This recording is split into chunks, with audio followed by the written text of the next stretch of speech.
사랑하는 성도 여러분, 그리고 삶의 깊은 의미를 찾아 이 자리에 함께하신 모든 분들께 하나님의 평강이 함께하시기를 기도합니다.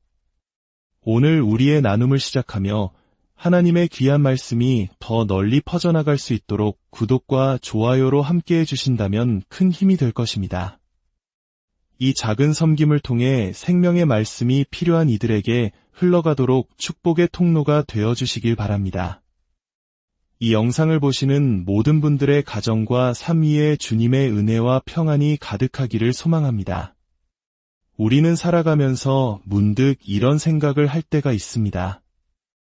왜 내 삶에는 유독 힘들게 하는 사람들이 많을까? 왜 나에게 상처와 고통을 주는 관계들이 끊이지 않을까? 혹시 하나님께서 나를 잊으신 것은 아닐까? 하지만 만약 그 고통스러운 관계 속에 우리를 예수님처럼 빚으시려는 하나님의 깊은 뜻이 숨겨져 있다면 어떨까요? 오히려 그 사람들이야말로 하나님이 우리에게 보내주신 특별한 선물일지도 모릅니다. 오늘 우리는 이 불편하지만 중요한 진실, 바로 용서와 관계에 대한 이야기를 나누고자 합니다. 우리의 신앙 여정에서 우리는 종종 더 많은 은혜와 능력을 구합니다. 그리고 실제로 삶에서 영향력이 커지고 힘이 생길수록 우리는 우리를 불편하게 만들었던 사람들을 삶에서 밀어내는 것이 점점 더 쉬워집니다. 마치 불필요한 것들을 정리하듯 나를 힘들게 했던 관계들을 손쉽게 끊어버릴 수 있는 위치에 서게 되는 것이죠. 하지만 저는 의도적으로 제 삶에 고통을 주는 사람들을 남겨둡니다. 왜냐하면 저는 아직 제가 완성되지 않았다는 사실을 잘 알기 때문입니다. 혹시 암석 연마기를 아십니까? 거칠고 모난 돌들을 통 안에 함께 넣고 돌리면 돌들이 서로 부딪히면서 날카로운 모서리가 깎여나가고 결국에는 모두가 매끄럽고 둥근 조약돌이 됩니다. 우리 중 누구도 완벽한 사람은 없습니다. 우리는 모두 날카로운 모서리를 가지고 있습니다. 그리고 하나님께서는 바로 이 관계라는 연마기 속에서 서로 부딪히게 하심으로 우리의 그 모난 부분들이 드러나고 깎여나가기를 원하십니다. 우리를 더욱 예수님 닮은 모습으로 빚어가시는 하나님의 방법인 것입니다. 예수님께서 제자들에게 기도를 가르쳐 주신 장면을 떠올려 봅시다. 우리가 잘 아는 주기도문입니다. 하늘에 계신 우리 아버지여, 이름이 거룩히 여김을 받으시오며 나라가 임하시오며 뜻이 하늘에서 이루어진 것 같이 땅에서도 이루어지이다. 오늘 우리에게 일용할 양식을 주시옵고 우리가 우리에게 죄 지은 자를 사하여 준 것 같이 우리 죄를 사하여 주시옵고 우리를 시험에 들게 하지 마시옵고 다만 악에서 구하시옵소서. 나라와 권세와 영광이 아버지께 영원히 있사옵나이다. 아멘. 이 얼마나 놀랍고 희망에 찬 기도입니까? 예수님께서는 이 기도를 가르치신 후에 기도의 어떤 부분이든 강조하실 수 있었습니다. 하늘에 계신 아버지가 얼마나 인자하고 자비로우신 분인지, 하늘나라가 이 땅의 모델이 되어야 한다는 것이 어떤 의미인지, 혹은 시편 23편의 고백처럼 우리에게 부족함이 없도록 채우시는 하나님의 풍성함에 대해 더 설명하실 수도 있었습니다. 하지만 예수님께서는 그 모든 것들 중에서 단 한 가지를 선택하여 다시 한번 강조하셨습니다. 바로 용서에 관한 부분이었습니다. 마태복음 6장 14절과 15절에서 주님은 이렇게 말씀하십니다. 너희가 사람의 잘못을 용서하면 너희 하늘 아버지께서도 너희 잘못을 용서하시려니와 너희가 사람의 잘못을 용서하지 아니하면 너희 아버지께서도 너희 잘못을 용서하지 아니하시리라. 이것은 성경 전체를 통틀어 가장 우리를 정신 번쩍 들게 하는 말씀 중 하나일 것입니다. 이토록 영광스럽고 희망찬 기도 바로 뒤에 이토록 무서운 경고가 붙어 있다는 사실 말입니다. 주님은 말씀하십니다. 너희가 그리스도 안에서 살아가는 삶의 중심에 다른 사람을 향한 너희의 용서를 두어라. 용서하고자 하는 열망, 용서하려는 결단, 그리고 신속하게 용서하는 태도를 삶의 핵심으로 삼으라는 것입니다. 사도 바울은 로마서에서 이렇게 권면합니다. 할 수 있거든 너희로서는 모든 사람과 더불어 화목하라. 이 말은 마치 목수가 자신의 연장통을 가지고 있는 것과 같습니다. 바울은 우리가 평화를 이루기 위해, 관계를 지키기 위해 우리 연장통에 있는 모든 도구를 사용해야 한다고 말하는 것입니다. 우리가 할 수 있는 모든 노력을 다해 사람들과의 관계를 보호하라는 강력한 권고입니다. 그런데 이것이 우리에게 이토록 어려울까요? 바로 자신이 옳다는 것을 증명해야만 직성이 풀리는 사람들 때문입니다. 이런 사람들은 매일의 삶에서 용서를 실천하는 것을 가장 힘들어합니다. 우리는 이것을 정의를 향한 갈망이라고 부르기도 합니다. 하지만 그 방정시간에 용서가 빠진 정의는 진정한 정의에 대한 오해일 뿐입니다. 믿기 어려우시겠지만 하나님께서 우리를 용서하신 것 또한 그분의 정의 때문이었습니다. 하나님은 정의를 어기시면서 우리를 용서하신 것이 아닙니다. 오히려 우리를 용서하심으로써 그분의 완벽한 정의를 드러내셨습니다. 예수 그리스도의 십자가가 바로 그 증거입니다. 제가 누군가를 용서할 때 저는 더 이상 상처의 피해자로 남지 않습니다. 저는 승리자가 됩니다. 이것은 제가 그 사람을 통제하거나 조종하게 된다는 의미가 아닙니다. 단지 제 주변 사람들의 선하든 악하든 어리석든 그 어떤 결정에도 더 이상 제 마음이 휘둘리지 않는 위치에 서게 된다는 뜻입니다. 저는 자유케 되는 것입니다.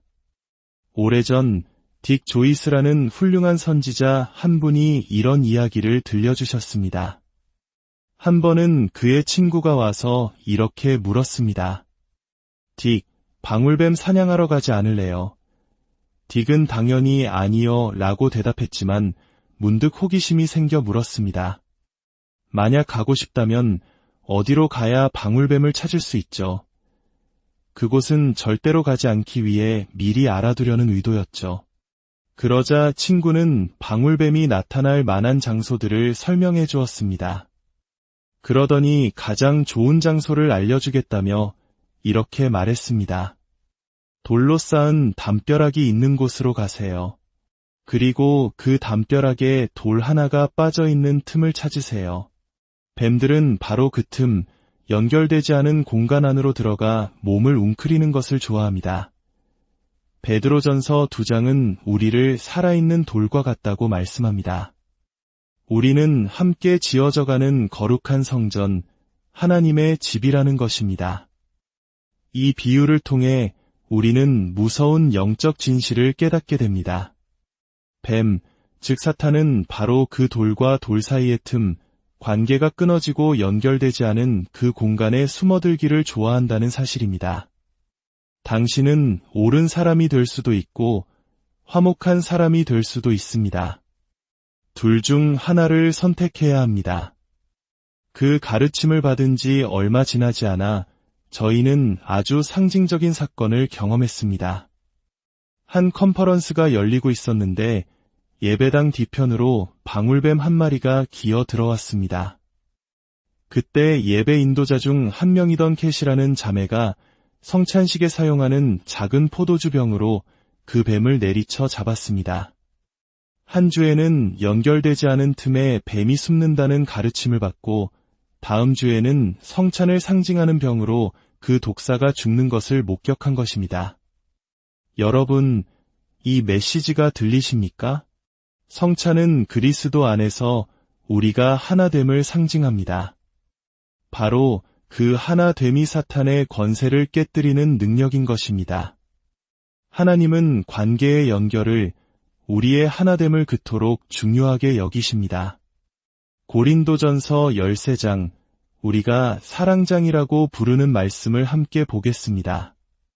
사랑은 오래 참고 사랑은 온유하며 시기하지 아니하며 사랑은 자랑하지 아니하며 교만하지 아니하며 무례히 행하지 아니하며 자기의 유익을 구하지 아니하며 성내지 아니하며 악한 것을 생각하지 아니하며 불의를 기뻐하지 아니하며 진리와 함께 기뻐하고 모든 것을 참으며 모든 것을 믿으며 모든 것을 바라며 모든 것을 견디느니라. 그리고 가장 중요한 구절이 나옵니다.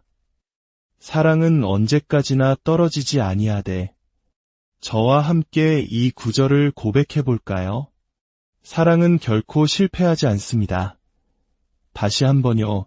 사랑은 결코 실패하지 않습니다. 저는 매일 아침을 시작하며 이렇게 결단합니다.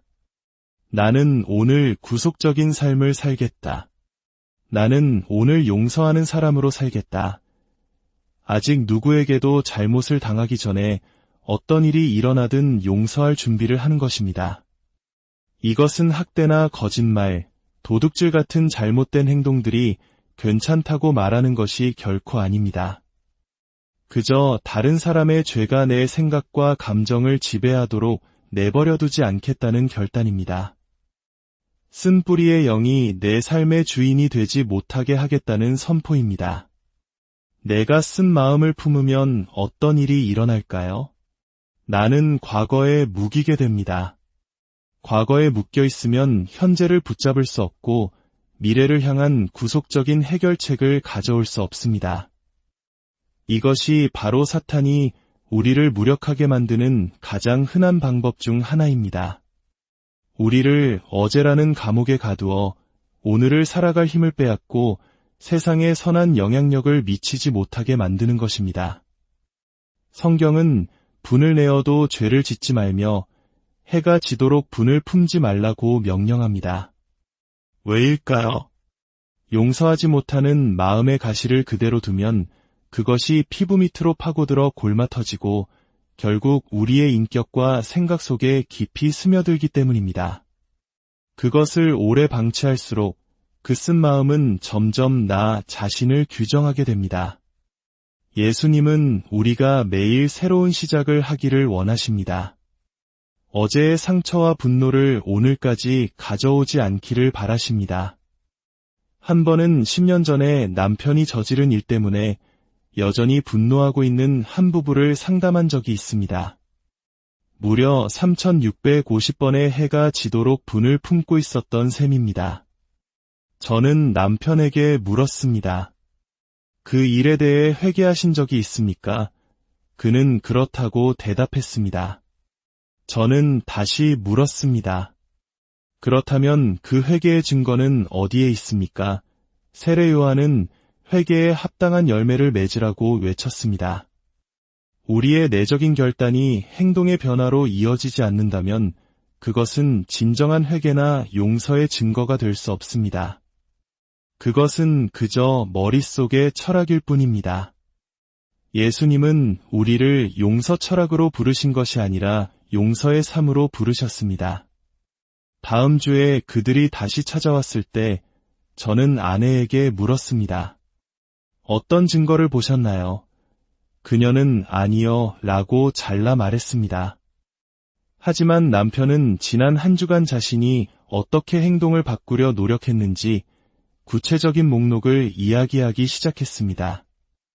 그제야 아내는 자신의 쓴 마음이 남편의 회개와 변화를 보지 못하도록 눈을 가리고 있었다는 사실을 깨달았습니다. 그렇습니다. 쓴 마음은 우리의 관점을 왜곡시키고 현실을 도구로 물들입니다. 상처 준 그 사람뿐만 아니라 삶 전체를 고통이라는 필터를 통해 해석하게 만듭니다. 우리가 진정으로 용서했다면 거기에는 반드시 행동의 증거가 따라야 합니다. 어쩌면 그 사람을 위해 하루 금식하며 기도하는 것일 수 있습니다. 축복의 말을 전하기 위해 전화를 거는 것일 수도 있습니다. 저 역시 저를 심하게 아프게 했던 사람들에게 전화를 걸어 그들을 축복하고 섬겼던 기억이 있습니다. 그럴 때마다 제 안에서 무언가 죽는 듯한 고통이 느껴졌지만 사실 그 고통은 어차피 죽었어야 할 옛 자아의 마지막 비명이었습니다. 그리스도와 함께 죽어야 할 것을 보호하려 애쓰지 마십시오. 어떤 경우에는 상대방이 이미 세상을 떠나 직접 무언가를 할 수 없을 수도 있습니다. 그렇다면 그들의 후손을 위해 하나님의 축복을 기도할 수 있습니다. 무릎 꿇고 이렇게 기도할 수 있습니다. 하나님, 저 또한 하나님의 용서를 받을 자격이 없는 자였지만 주님은 저를 용서해 주셨습니다. 저에게 상처를 준 그 사람에게도 동일한 자비를 베풀어 주시옵소서.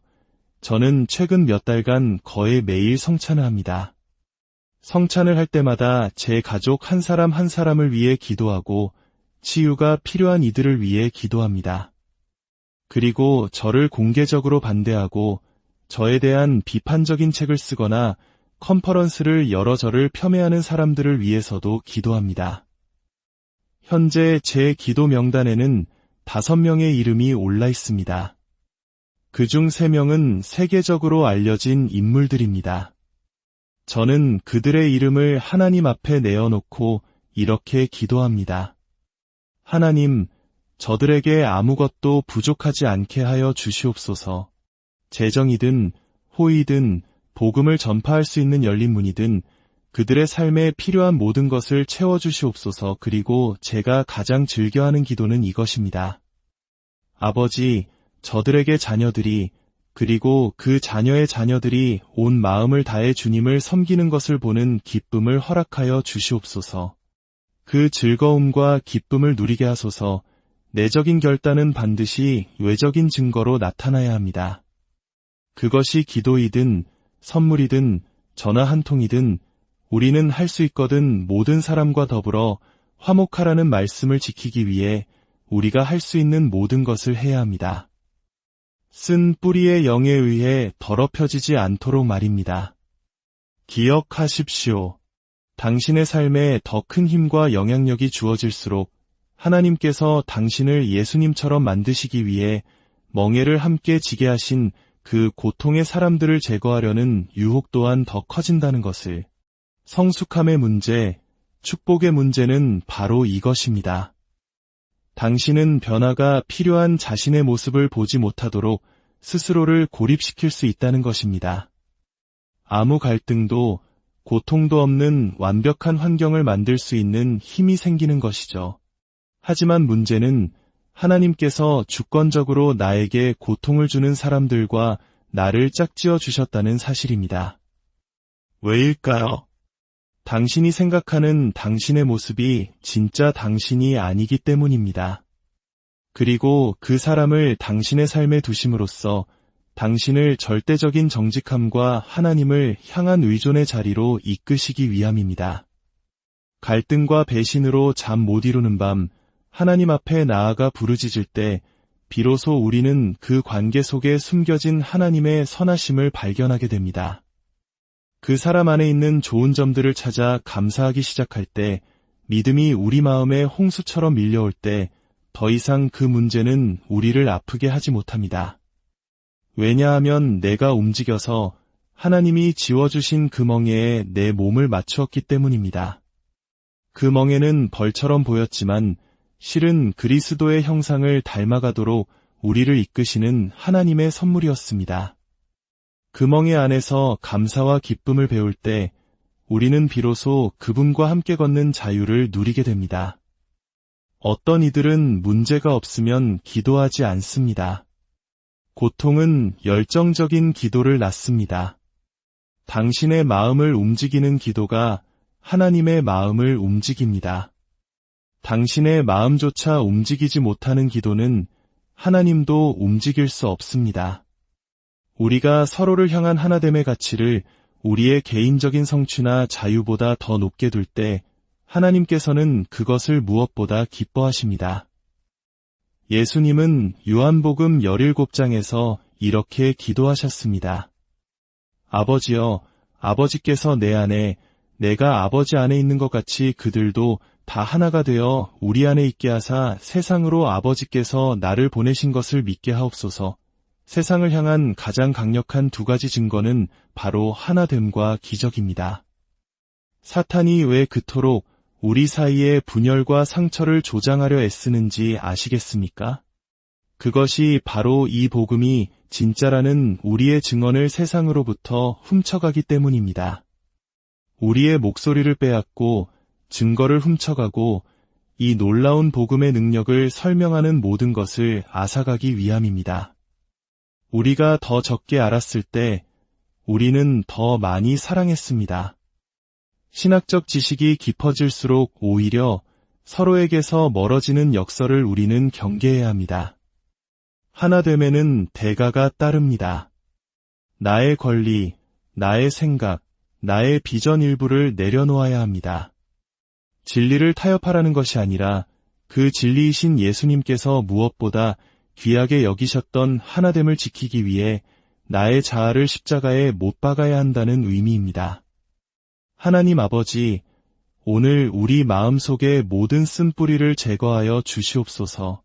상처의 기억에 갇혀 현재를 살아가지 못하는 어리석음에서 우리를 건져주시고 용서할 수 있는 힘과 은혜를 부어주시옵소서.